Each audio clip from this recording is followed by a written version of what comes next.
fighters came out from everywhere. People that might have had no connection or potential fight with an opponent on the card, but they were still there, Barack. I mean, one of my favorites. One of my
till I finish. So you Till I just finish. you just admitted that he was in that fight worrying about being hit, thinking about the Ryan Garcia fight. saying that's a so it was possibility. obvious. So it was clear that he was beyond hesitant and not wanting to engage and moving, using his feet right away. Now, this is. But I agree with that. See, the argument started when that you affects your performance. No.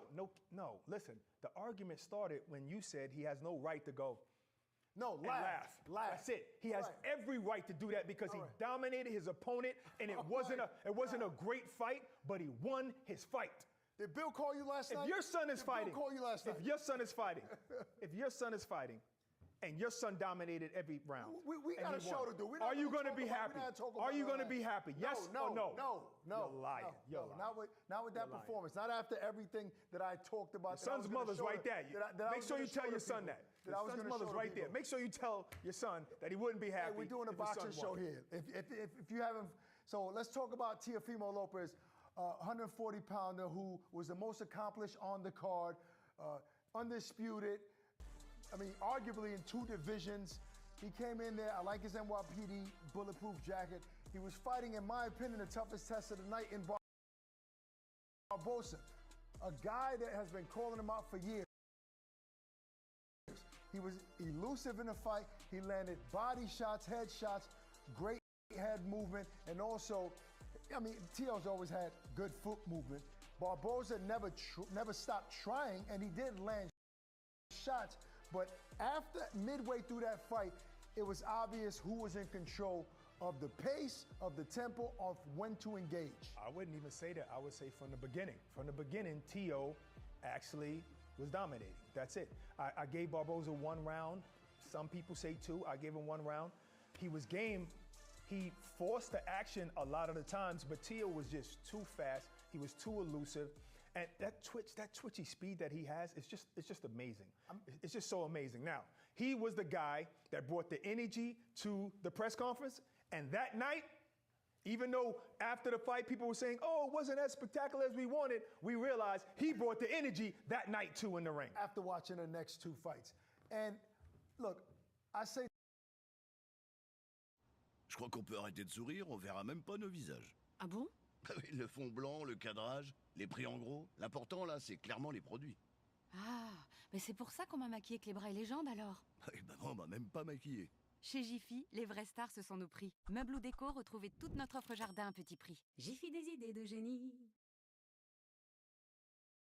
I say Teofimo is, he's an exciting guy outside the ring, but he's the one that people were watching last night when I was looking on Twitter and social media. People were saying, yo, I can't wait to see what Tio does, what Teofimo does, because he talked all that smack, he brought the energy into the weigh-in, and honestly, in hindsight, it was the most exciting fight of the night, no question about it. It was, but I think this is the problem. The problem is that people seen Tio do some spectacular knockouts, but he's not necessarily a knockout puncher. He's not. He's very elusive, he's very fast, he's very explosive, but he doesn't have some 95% or 90 or 80 or even 70% knockout ratio. But he can outbox you. He can outbox you and he can land power shots, and that's what he did. And now let's get into what's next for all of these fighters. You know, honestly, I agree with you. Both guys, as far as the main event, were supposed to win to meet in October. But even if Ryan had squeezed that decision out of here, would people have been just as excited to see them fight in October? I mean, think about the performances. Because styles make fights. Right. Right. Ryan is not going to fight. Well, I don't know why Ryan fought that way against Rolly, no matter what. Maybe it'll come out one day, or maybe it is what it is. That was Rolly's fault because he has power. But Ryan is not going to fight Devin the same way he fought Rolly, and that's it. Probably not. And I do want to touch on what I saw on social media as well. People are saying that Ryan didn't care about losing. He was so lackadaisical. No, he gave his opponent credit for the win with no excuses. But if you know behind closed doors, Ryan was very hurt from that loss. He was very disappointed. His footage showing him crying in the vehicle right after. Exactly. That was also on social media. So this man has pride. He didn't want to win that fight. He wanted the rematch against Devin Haney to avenge the controversy at least, and he took the L. Ryan is young. Ryan is talented. Ryan is an athlete. I feel that he will be back strong. As far as who he should face, that's a great question. I mean, understand that he keeps saying that he came back from a lot. What it was the failed drug test, because he feels like he did not cheat. So if he didn't purposely put anything in his body, then that's what he was suffering from mentally all of this time. Yeah. You know, and he came back from that. So obviously, in order to prove that wrong, is to go back into that fight with the same guy and win again. So he doesn't get to do that possibly, so that's weighing on his heart. After sleeping on it, I said to myself, if Ryan Garcia fights Devin Haney, even after this loss against Rolly, I still think it can happen, right? Because obviously contractually they can fix that issue. But I also thought about maybe Rolly fighting Devin Haney, right? I mean, they have bad blood. He's very disrespectful to Devin Haney. Why not maybe match that up, let Ryan have an interim fight in between, and maybe at the end of the year or top of 26, let them go at it. I like that. I mean, Rolly has said that he's Devin's father. He said the worst of the worst.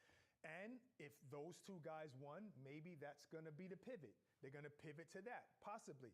But I feel like Ryan's star power, he can probably still get the fight. But if you're Devin Haney, you also have the right to say, you didn't win your fight. I'm not fighting you now. I'm going to fight so-and-so. The same way when Deontay Wilder said, no, I got Fury now. Right. I don't need to fight you, Joshua, anymore. But in Devin's defense, now I'm going to bat for Devin.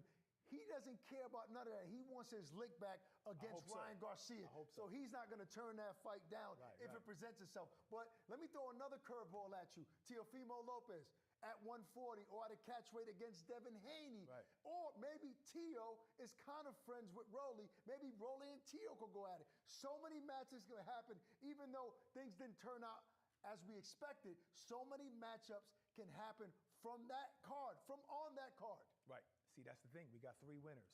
And the problem is that even though Teo showed a lot of humility, because he said, hey, I'm just here to start it up. It was almost like the takeover took over. Almost. Wasn't crazy, wasn't a knockout, but it was the only entertaining fight, so to speak. The most entertaining fight. Right. By the way. Because at first when it was over, it wasn't explosive. Maybe he woke up this morning saying, people should be talking more about me than Devin Haney, or people should be talking more about me than Ryan Garcia right now. Maybe he's saying that, and maybe the next fight is Teofimo Lopez and Devin Haney, since Teofimo might be a bigger star than Rolly. I'll tell you a few things that some fight fans were talking about. Sasumi, this guy is a decorated amateur, and he was fighting on a big stage. Let's not ignore the fact that he was in Times Square in a different country, and in a historic event that's never been done before. A lot of pressure for a young guy making his pro debut, Barack, and he didn't disappoint. Well, I can't say he didn't disappoint. He did very well, but I think that people don't understand, because even the commentators were saying, you know, shout out to Jim Lampley, the legend. Yes. And c'était cool. Hey, Tom, t'as fait quoi toi ce matin? Je me suis levé. Ah, c'est top. Ah ouais. Ah, c'est nous. You wake up, good morning, it's a brand new day. Blue skies above, it's a perfect. Dunkin arrive pour casser la morning routine avec ses cafés torréfiés à l'énergie positive, tout droit venus de Normandie, et ses donuts iconiques. Le 14 mai, on sera prêt. Vous, pas. Dunkin.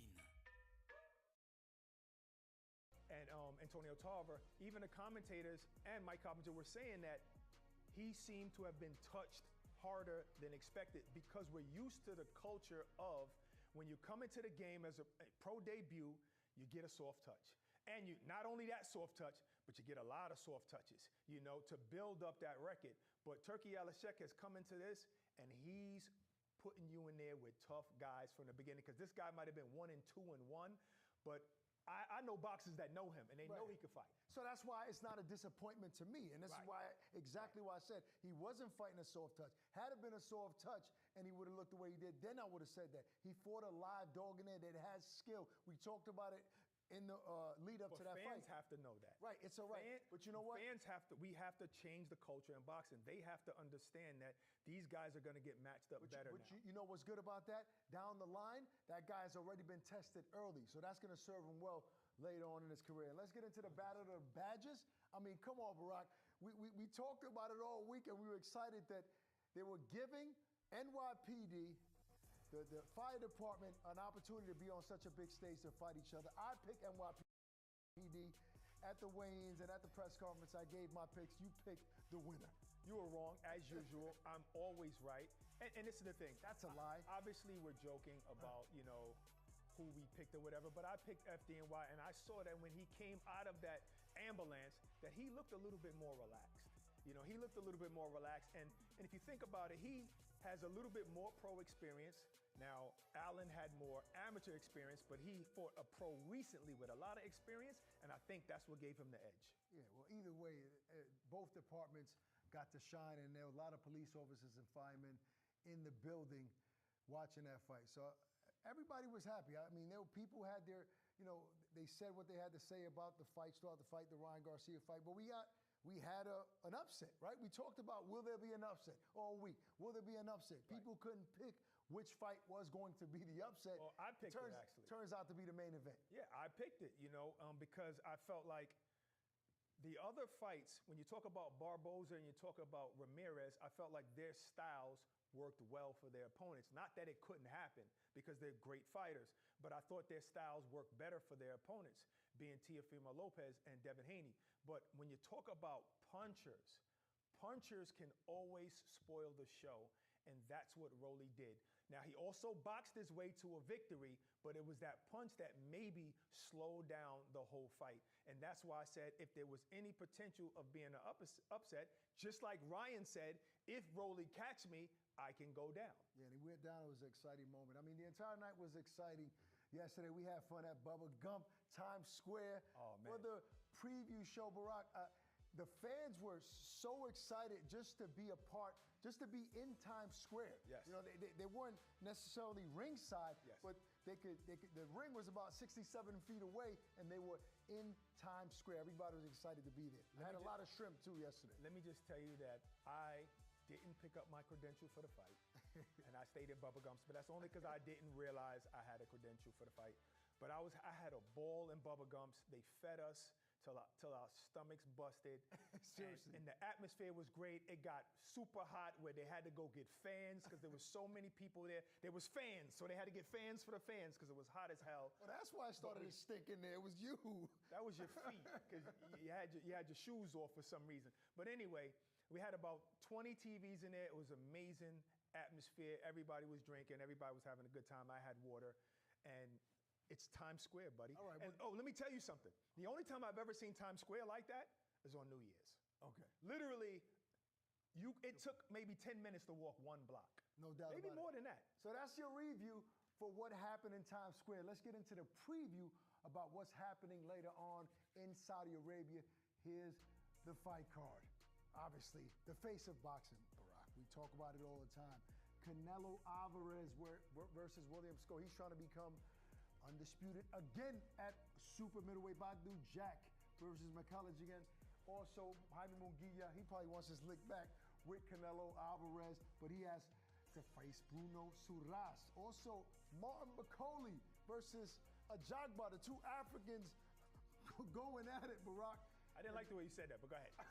Marco Verde versus Michael Polita, and Brian Leon versus Guerrero. Let's go. Let's take it over there to Riyadh, Saudi Arabia, to our guys over there. We are in Riyadh in the Kingdom of Saudi Arabia as Canelo makes his debut in the Middle East. In fact, the first time he's ever fought outside of North America. My name's Todd Grisham, Sergio Mora, and Chris Mannix.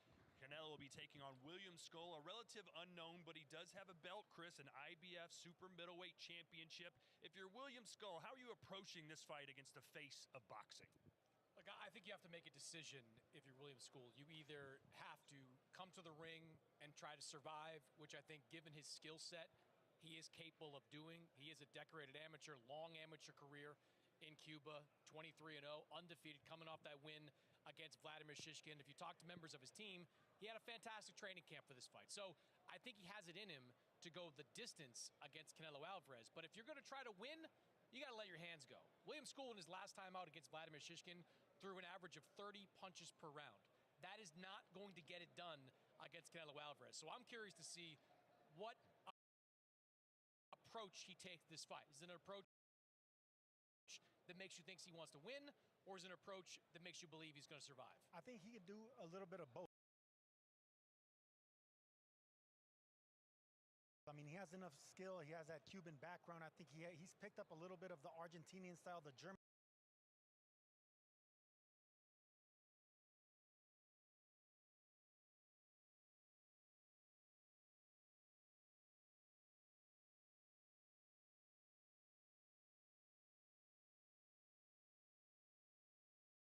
If he can bring an element of every single trait that every other country had, I think he can confuse a little bit Canelo. But he has to get respect. I agree with you. He has to get that right hand landed early. Control the jab, control the range. Don't let Canelo get on the inside and explode on him. So the distance is what he should be thinking, and get out of the early rounds. Get out of the early rounds, and I think he's going to be just fine. As for Canelo Alvarez, he loves fighting on Cinco de Mayo weekend. Usually it's in Las Vegas or another major city in North America. A lot of pomp and circumstance, a lot of energy fighting in prime time. But Sergio, this fight is going to be at 6 a.m. local time. Obviously, the feel is going to be completely different. How do you expect Canelo to handle that? You know, with a man, a professional like Canelo that's been in 66 pro fights, he's been fighting around the world, I think he's going to be just fine. He knows how to evolve. He already acclimated. He's been here 3 weeks already. So I think he's just going to wake up in the morning, have a cafecito, get that cold plunge that he's been talking about. Me and Chris are going to be doing that later. And I think he's going to wake up. He's going to be together, just fine. for the record. Not together. All right, just to be clear. Well, okay. yeah, I think he's going to be just fine because he's been here enough. I think, you know, anywhere in the world, he knows how to fight. This man knows how to fight. He knows how to fight any style. He's already been with every style. So Canelo's going to be just fine. Canelo has knocked down his last 5 opponents, but he doesn't have a knockout since Caleb Plant. You talked to him about it. How urgent do you think Canelo is going to approach this fight as far as trying to get school out of there? I don't think there's much urgency. He's not going to take an unnecessary risk in a fight like this. We know what is potentially waiting for Canelo Alvarez later this year, a showdown against Terrence Crawford. I think Canelo, this fight is about being here in Riyadh, getting a win, becoming undisputed at super middleweight one more time, and keeping his career moving. So I think if the opportunity's there, he'll go for it. But if William School comes out in a defensive posture and doesn't give him those opportunities, I don't expect him to go out there winging punches to get a KO. All right, guys, I've got to get an official prediction from you. What do you think is going to happen Sunday morning here in Riyadh? I think Canelo goes the distance one more time. He makes it, what, the 6th time that he faces another opponent that lasts all the way to the finish line. So, yeah, I think Canelo's decision. Yeah, I've gone back and forth on this. I'm going to go with Canelo with a late stoppage. Look, William School, his last fight was before the Vladimir Shishkin fight, was an 8-round fight, and he's fought like these 6-round fights. I think we get to the later stage of the fight, some of that footwork, some of that technique is going to fade a little bit, give Canelo some opportunities, and gets a late stoppage. Well, against Shishkin, he was fading late. He almost got stopped in final round there, so we'll see how School handles that pressure from Canelo. As for the co-main event, it's Badu Jack versus Noel Mikhailian. Both men, Chris, are claiming to be the WBC champion. Try and explain what the hell's going on here. All right, everybody get out your pencils. It's time for a little lesson on the sanctioning bodies. 2023, Badu Jack beats Junior Makabu to become the WBC Cruiserweight champion. He elects to move up in weight, try to pursue a Bridgerweight title. Noel Mikhailian, he beats Junior Makabu months later to become the Cruiserweight champion. He winds up not defending that bout. Badu Jack says he wants to go back down to Cruiserweight. The WBC restores him as the Cruiserweight champion. As you saw this week, both these guys believe they are Cruiserweight champion. Badu Jack is officially the Cruiserweight title holder. Noel Mikhailian is the champion in recess. But somebody, we got to believe, barring a draw, is going to walk out here recognized as the WBC Cruiserweight champion. So, Sergio, who's that person going to be? Mikhailian coming in red hot saying, man, I'm going to stop this guy. As for Badu Jack, he hasn't been in the ring in over 2 years, and he's 41 years old. Yeah, I think whenever you start dealing with a man that's in his late 30s, early 40s and all that, inactivity kills. So I got to favor Mikhailian, but I'm a big Badu Jack fan. I really am. I've been following him from a long time, from the Olympics all the way to when he got to Vegas. This man knows how to fight. 3-division champion. Yes, he's 41 years old, but he lives a clean lifestyle. He knows how to fight on the inside. His losses have been very close. His wins have been very close. He knows how to make it a close, competitive fight. If that goes to the later rounds, I'm going to favor the man with the championship experience. That's Badu Jack. I think the other variable, too, is that Mikhailian took this fight on short notice. He is a replacement opponent. Ryan Rosinski was scheduled to face Badu Jack. So Mikhailian wasn't necessarily preparing for this particular fight up until about a month ago. So we'll see what he has in the tank in the later rounds. I do think this is the fight that's going to go the distance. As for Cinco de Mayo weekend, we've got Canelo obviously out of Mexico, and then we've got Jaime Munguia fighting here as well. Munguia suffered the upset of the year against Bruno Saras. The rematch happens, and Bruno Saras can't stop smiling. His life has changed completely, and he believes, listen, why am I not the favorite? I've already beat him once in his hometown. I'm going to do it again. The punch heard around the world, and that's the beauty of boxing. It just takes one shot to change your whole life. And look, this is what Bruno Saras has been training for his entire life. He's an undefeated fighter. He may not be a champion, but he carries himself like a champion. He has the swag of a champion, and now he just beat a former champion, someone that's never been knocked out. So whenever you have that on your resume, you knock out this unknockoutable Mexican, like you like to say, someone that's never been knocked out. That's a feather on your cap. He's gonna come. He's gonna be confident. I think he goes into the later rounds. That's when Munguia probably starts having success, and he's gonna have to show resilience. I'm gonna favor Munguia. I think confidence is good, momentum is good, but Bruno Saras came into that Jaime Munguia fight 25-0 with just 4 knockouts on his resume. He did hit one picture-perfect shot. I think Jaime Munguia took him lightly that night. I think he underestimated him. That was a homecoming fight for Jaime Munguia in Tijuana, Mexico. He's got a new trainer now. He's obviously going to be focused and ready for this fight. I think you're going to see the best of Jaime Munguia, and I just believe the best of Munguia is better than the best of Bruno Saras. The switch from Eric Morales to Eddie Reynoso for trainers for Jaime Munguia. Do you think we'll see any differences in Jaime Munguia's style? To me, he fights the same way no matter who it is. He's going to get hit a lot, but he's going to hit you even more. You know what? Sometimes when you're switching trainers like that, you're going to be lost in the translation of the trainer that whatever he teaches. I personally don't like it. You stick with your day one all the way from the beginning to end. But since he is switching, this man's not going to become a defensive wizard all of a sudden. He is who he is. His offense is his defense. He may do it for 2 or 3 rounds, follow the game plan, but once he gets clipped, especially by a man that just knocked you out, all that goes out the window, and it's Mexican style all over again. Expect another physical fight. And finally, we've got to talk about that All-Africa battle, the fight that just heated up yesterday at the press conference. These guys were going back and forth. Efe Ajagba versus Martin Bakole. It could be the fight of the night. I think that's going to be the shortest fight of the night. I think that's going to be the heavyweight version of Teofimo Lopez and Barboza, or Ryan Garcia and Romero. I think it's going to be explosive right off the bat. But I'm going to favor Bakole here. I think he's a better inside fighter.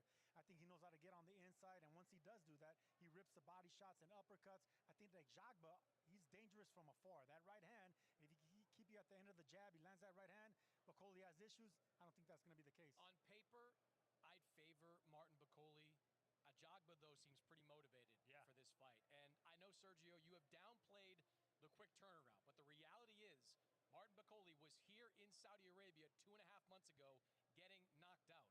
Very rarely do you see a fighter that got knocked out return to the ring 2.5 months later. So we're going to find out pretty quickly, I think, if that knockout has any lingering effects. Efe Ajagba telling Martin Bakole yesterday, he said, you may be a big guy, but you got a small engine. I'm a smaller guy with a big engine. Can't wait to see Congo versus Nigeria, part of the Canelo Williams School card, live on DAZN from Riyadh.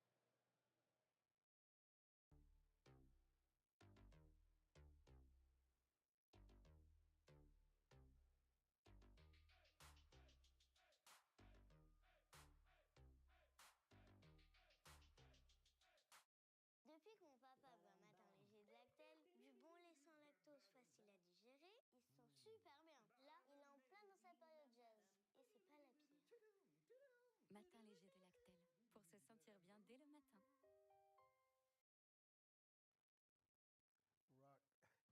Rock, I think we saw a big upset in guys that were looking forward to a fight ahead, which is the same situation Canelo Alvarez is facing right now, fighting an undefeated Williams School, because all we want to know is Crawford Canelo happening in September. It's already set, to my understanding.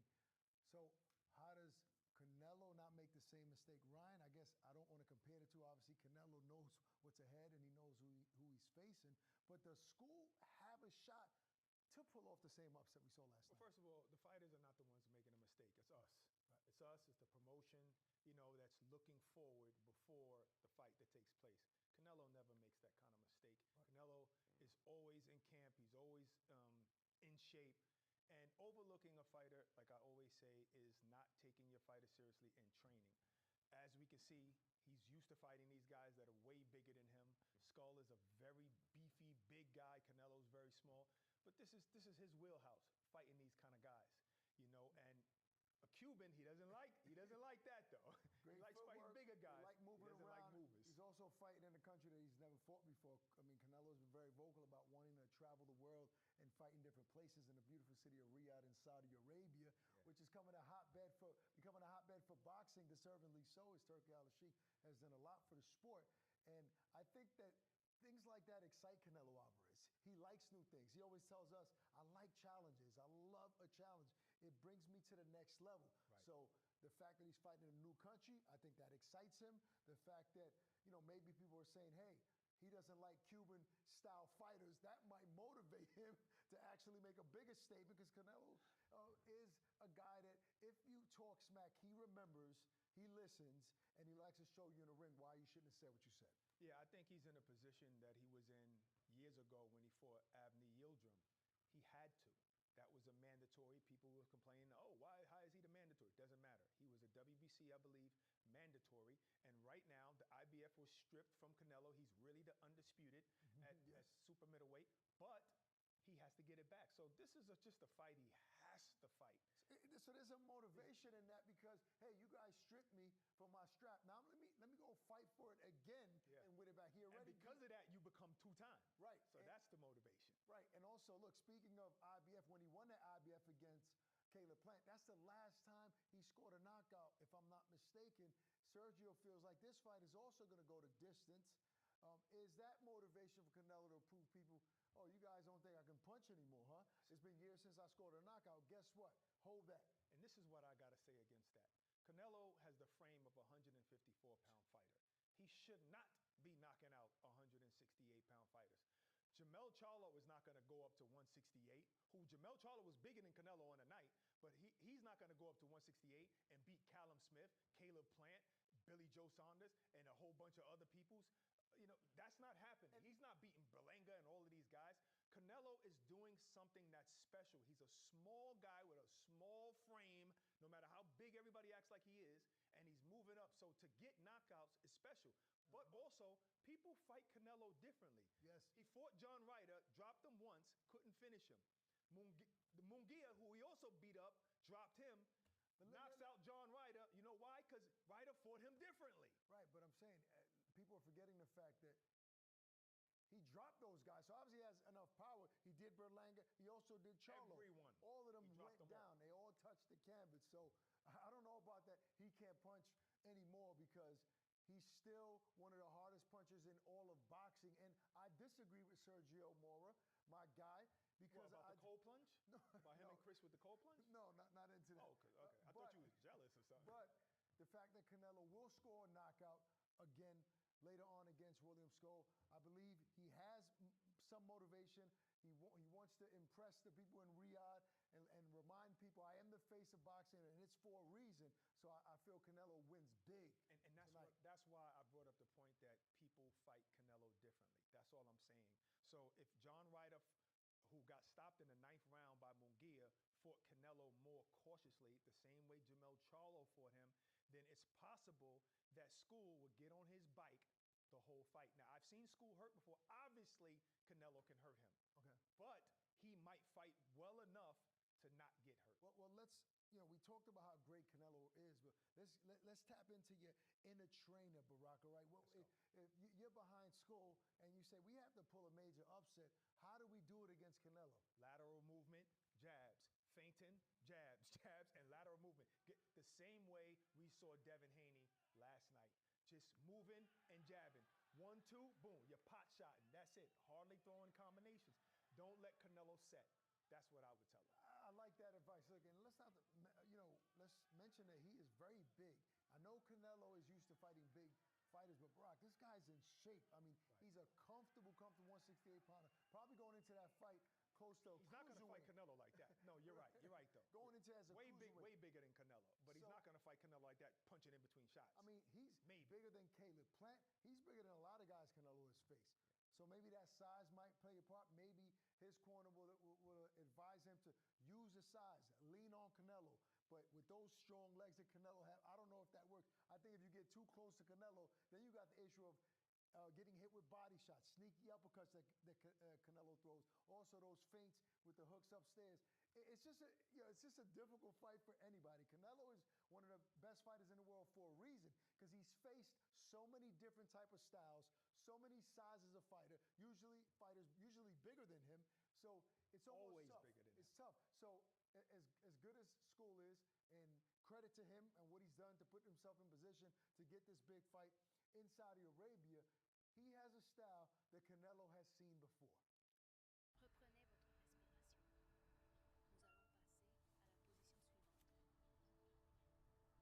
Reprenez votre respiration. Nous allons passer à la position suivante. Et vous, comment réagiriez-vous? Gagnez des vols gratuits avec Kayak. Participez jusqu'au 19 mai. Rendez-vous sur kayak.fr/gagnez-vols gratuits. Votre cuir chevelu vous démange? Il n'est pas seulement sec, il est abîmé. Les solutions improvisées ne suffiront pas. Vous avez besoin de l'expert Derma Pro. Il aide à réparer le cuir chevelu abîmé au niveau cellulaire pour un cuir chevelu hydraté jusqu'à 72 heures.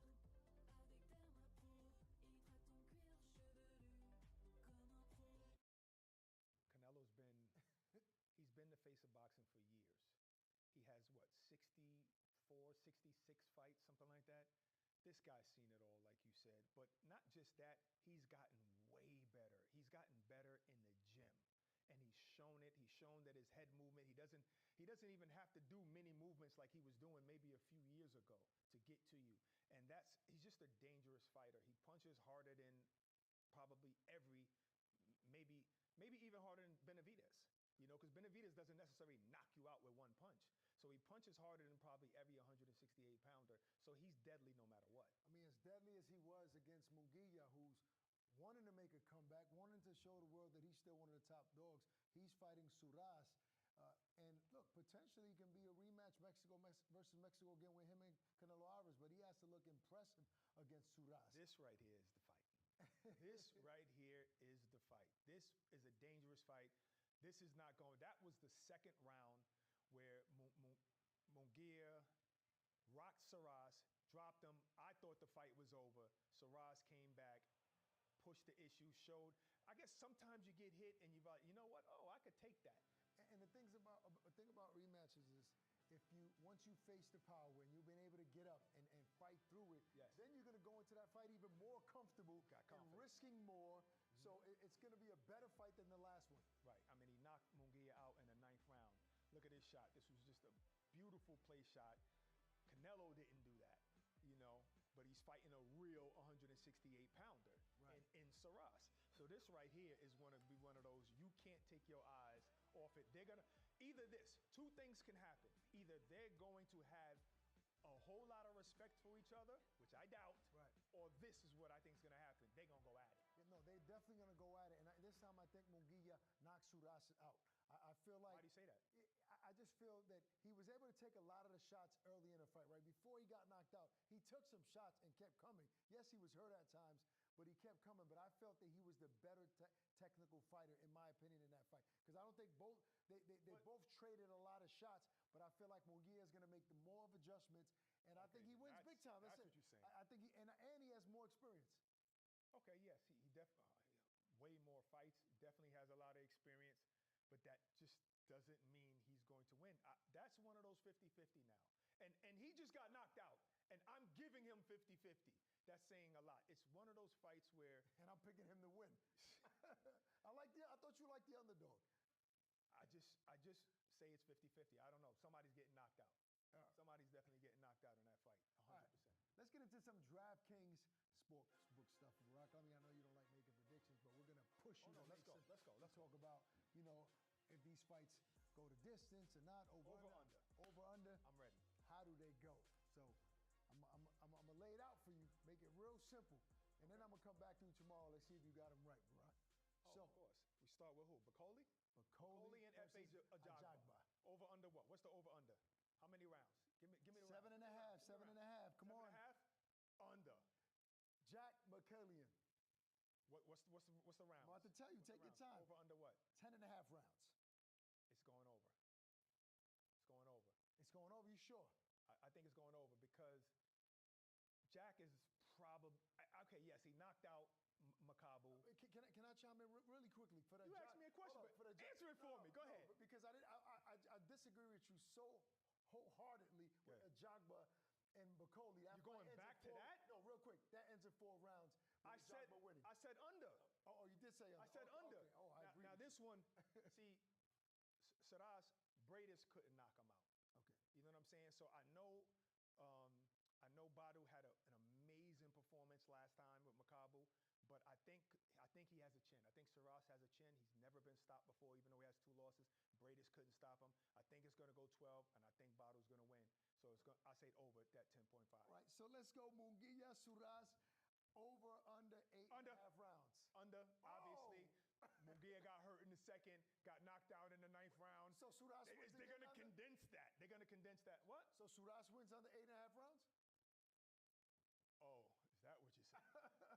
The man that doesn't bet is confused. No. I'm not saying a pick, but I'm saying you're saying it goes under. All right, fine. Definitely under let's that. talk about the main event. Under that. Canelo Alvarez versus William School over under 9.5 rounds. This morning I said over, and now I'm saying under. I think Canelo's going to get to him. I kind of think Canelo's going to get to him. I tell you, people do fight differently when they fight Canelo, but I think he's going to get to him. I agree with you. I think Canelo wins within 6 rounds, so under. Oh, when you say it, you jinx it. You're always wrong with the rounds. I feel you might be right sometimes, anyway, but you're always fighting off for the very first time in the beautiful city of Riyadh in Saudi Arabia, the new hotbed for boxing. What a beautiful venue. I can't wait for Canelo Let's to catch a flight right now. Right now? Let's catch a flight. Right. Matter of fact, we got about 15 seconds to leave. We catch a flight. I'm calling an Uber. We need Turkey to help us out. We need a super jet. Okay. Look, you don't want to miss it, man. Thanks for joining the Cinco de Mayo show presented by Corona Premier. Peace and love. Stay safe. We're out of here. Live on DAZN Worldwide, Saturday, May 3rd, 7 p.m. Eastern, Canelo versus Skull. The King stakes his legacy once more for the undisputed crown. Standing in his way is Warrior Skull, undefeated and poised to decimate the division. On a knockout weekend of boxing. Get Canelo versus Skull, Saturday, May 3rd. Live exclusively on DAZN. Buy now at DAZN.com.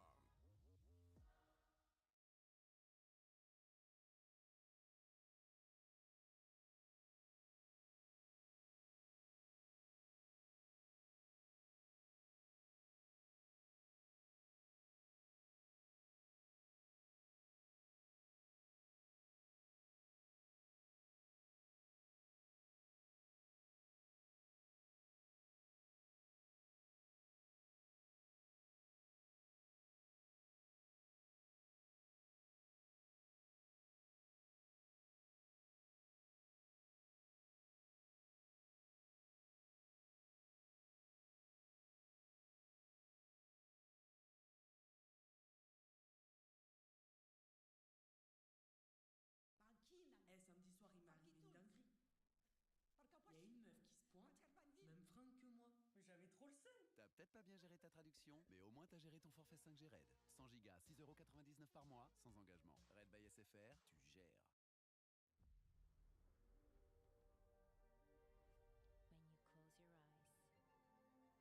When you close your eyes, where does your mind go? Live the dream forever.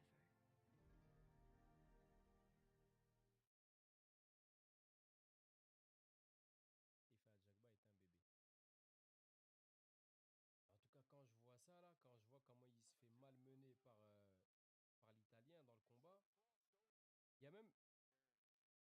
En fait, il gagne à la décision des juges. Sur le combat, là, il gagne à la décision des juges, mais c'est franchement très serré.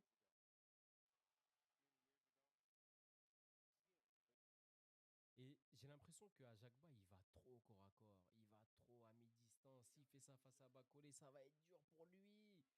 En fait, je le vois pas. Tout à l'heure, on disait quoi? Effet Ajagba, l'avantage qu'il a sur Bakole, c'est son allonge. Son allonge de bras. Donc, il a tout intérêt à maintenir Bakole à distance en l'envoyant son jab. Bah, bah, bah, bah. De ce que je vois dans ce combat-là, c'est peut-être un game plan différent qu'il a mis en place contre l'Italien. Mais en tout cas, je le vois pas comme un boxeur qui sait utiliser, en tout cas qui maîtrise son jab. Regardez le combat, je vais passer passer comme ça. Vous avez vu, la plupart du temps, ils sont soit à mi-distance, soit ils sont accrochés. Si tu fais ça face à Bakole, mais ça va être compliqué pour toi. Ça va être chaud. Nassim, comment ça va, mon gars? Il maîtrise mieux que toi, So. Ah, Dragibus, tu vois comment tu parles. Dragibus, il fait allusion à la dernière vidéo qu'on a postée sur la chaîne. On est parti faire un training de boxe. Je vous invite à aller la voir. Vous allez voir mon super niveau. Eh, mon gars. Moi, je pré-shot un KO, je suis sûr. J'ai pas vu le sondage là. Les gars, on a mis un sondage dans le chat. Je sais pas si vous avez participé au sondage. Moi, j'ai voté Bakole avant la limite. Là, sur les 3600 votes, on a 83% de Bakole avant la limite. Ce qui est logique, hein. Ce qui est logique. C'est mon prono, mais c'est très très logique et je prends aucun risque en disant ça. On a quand même, on a 5% des gens qui pensent que Ajagba peut faire quelque chose dans ce combat. C'est quand même très faible, 5%. 5%, c'est très très faible. Bon, après, ça reste des pourcentages, hein. La réalité du ring est tout autre. Mais Soso Cartier, il a dit. Abdo, mon gars, Abdo, c'est comment? C'est comment, frérot? Abdo aussi, il est dans la vidéo de boxe qu'on a faite la dernière fois. Allez-y, il s'est pris un sacré KO en plus. La vidéo est disponible. Un boxeur qui se bat pour l'argent d'abord et l'autre l'honneur en premier. Comment ça, Mohamed Touré? Comment ça? Tu penses que Ajagba, il se bat pas pour l'argent? Mais tout le monde, tous les boxeurs se battent pour l'argent. C'est quoi cette histoire? Talk, mon gars, déjà le combat c'est dans 45 minutes, balance les liens. Non, pas du tout, mon frère, pas du tout. C'est pas dans 45 minutes. Je vais te dire exactement là. Tac, tac. Ouais, je vais te dire là, on est à quel combat. Là, c'est la carte en fait qui s'affiche devant vous. Et je vais vous dire à quel combat on en est.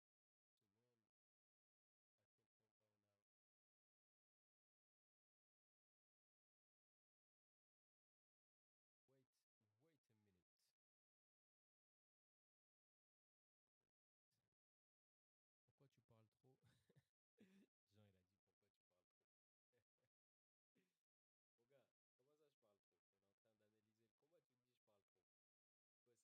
C'est quoi cette impolitesse? Bonjour déjà mon frère, bonjour. Bienvenue. Comment ça va? T'es venu voir le combat, t'es au bon endroit, t'inquiète pas mon gars. Euh, Attendez, puisqu'on a... Ah, moi les gars, vous me dites le lien, le lien, le lien, le lien, le lien, le lien. On n'a pas atteint l'objectif, regardez les gars. Likez seulement, likez. Likez, abonnez-vous, likez. Dès qu'on atteint l'objectif, là, j'envoie le lien pour voir le fight. Donc les gars, likez le live, abonnez-vous à la chaîne, likez le live. On est quoi? On est 1500 là, les 1000 likes là, on les plie vite fait. On les plie vite fait les gars. Faut liker les frères, faut liker. Donc là, le combat qui a lieu en ce moment, c'est le combat de Léon contre Guerrero, les gars. Donc on a encore 3 combats avant celui de Bakole. Les gars, vous inquiétez pas. Je surveille, je surveille. So, il fait du chantage, ce fou. Mon gars, c'est pas question de chantage, c'est question de... Mon gars, c'est comme ça que ça marche. C'est comme ça, c'est partout. Tu vois, il y a des règles. Quand tu arrives quelque part, on te dit, ouais, il faut enlever ses chaussures avant de rentrer. Tu fais quoi? T'enlèves tes chaussures. Faut respecter. Là, c'est pareil. Euh, donc, les gars, il y a encore 3 combats avant celui de Bakole. Là, on est sur le début de Léon Guerrero. Bro, j'aime bien ta sincérité. Toute la communauté congolaise doit s'abonner à cette chaîne. Merci, mon frère Nicolas. Merci beaucoup. Merci, mon frère. Ça fait plaisir. Les gens ont Internet et ne sont pas incapables de trouver un lien, c'est grave. Non, mais dans tous les cas, il y a... c'est pas tout le monde qui maîtrise Internet, etc., pour trouver un moyen de voir le combat, tu vois. C'est pour ça que j'essaye de régaler tout le monde. Nous, on est là pour ça. On est là pour faire la distribution. Ton public est francophone, alors Patrick, c'est clair que ça joue. C'est clair que ça joue, ça fausse peut-être le sondage. C'est vrai que déjà, Efe Ajagba, il est moins connu que Bakole. Mais je pense que si on regarde ce que disent les bookmakers, Bakole quand même est favori. Je pense qu'il est large favori. Peut-être pas autant que le sondage le dit, mais je pense qu'il est large favori. J'ai vu Ajagba faire des sparring avec Tabiti, un lourd léger. C'est pas très rassurant pour encaisser les parpaings de Bakole. Mon gars, là on vient de se mater le. Je sais pas si t'étais là,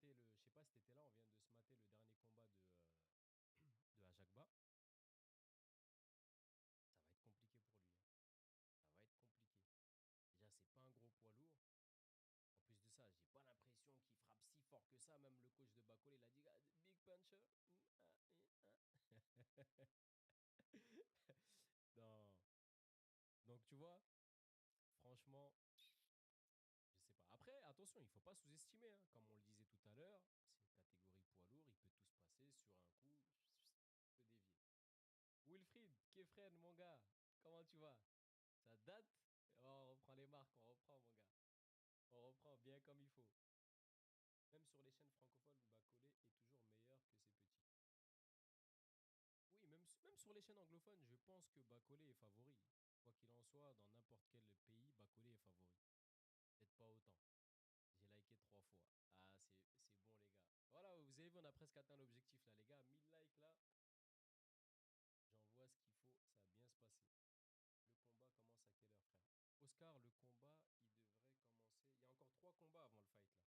Là, si tu veux, pour parler concrètement, on est le combat de Brian Leon contre Aaron Guerrero. Ensuite, on aura Marco Verde contre Michel Polina. Badou Jack contre Ryan Rosicky. Et ensuite, en attendant, on est là, on passe le temps, on analyse, on discute. Tac, tac, tac, tac, alors et tout. Martin Bakole n'a pas le droit à l'erreur aujourd'hui. Merci Bedi BM, pacificateur, de lancer ce sujet. Parce que c'est intéressant. Est-ce que, les gars, merci Wilfried, merci vous aussi vous m'avez manqué les gars. Merci les gars. Franchement, vous aussi vous m'avez manqué, ça fait plaisir. Ah, franchement, ça fait plaisir d'être là. Bon.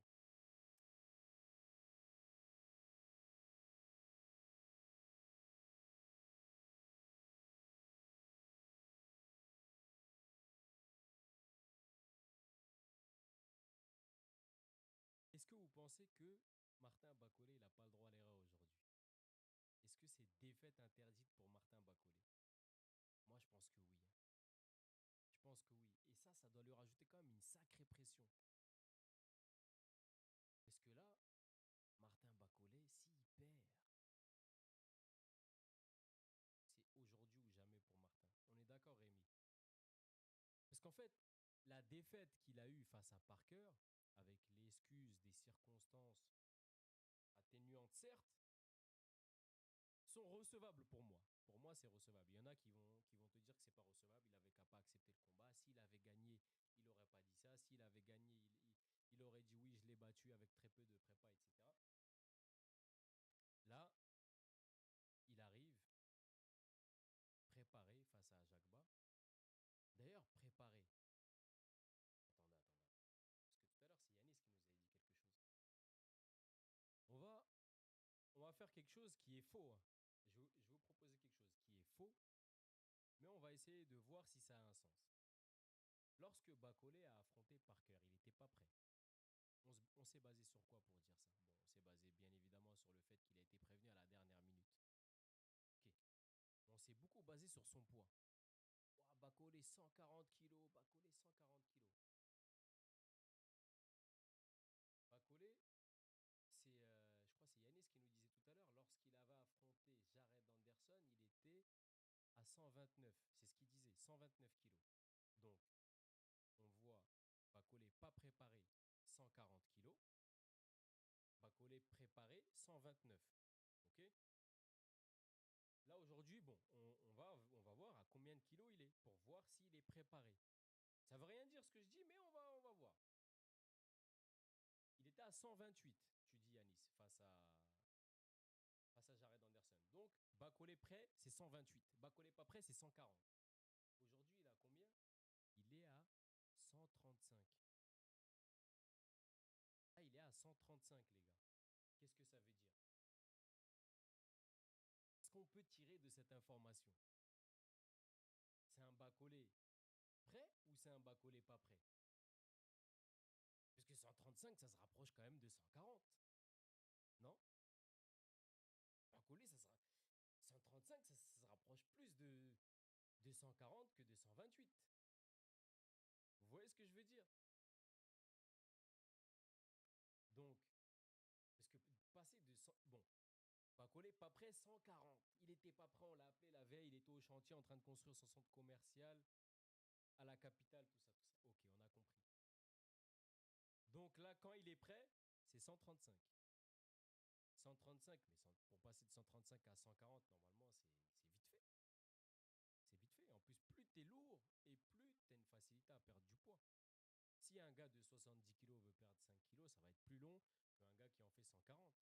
Bakole, pour perdre 5 kilos, il doit faire quoi? Bon, tu laisses un peu les plats. Tu t'arrêtes de manger un peu de micaté, tu manges un peu de salade pendant 2 jours. Tu vas aux toilettes. Excusez-moi, c'est fini. C'est quoi c'est quoi la préparation? Pour perdre 5 kilos, il va au WC. Tu vois? Tu vas au WC, tu manges un peu de salade, tu laisses un peu tu vois? Tu laisses un peu les plats de la daronne, tu touches pas pendant quelques jours, tu fais 135. Donc là, la prépa, il a dit la prépa, c'est Pundu Madesou. donc, donc là, la prépa, c'est quoi la prépa qui... Là, il a fait une vraie prépa, donc. 140 à 135. Moi, si on se base juste sur le poids, moi, j'ai pas l'impression qu'ils ont préparé. Hein. Ceux qui l'ont vu à Kinshasa, il était pas sur son chantier à Kin, là, encore, il y a quelques jours? Non, je sais pas. Parce que quand il est allé aux États-Unis, quand il a combattu aux États-Unis contre Jared Anderson, il faisait 128. 128, tu vois? Là, tranquille. Il a dit, nous, les Congolais, c'est manger, danser. Là, James. Il a perdu 8 kilos. Il était à 143, s'il te plaît. Il était à 143.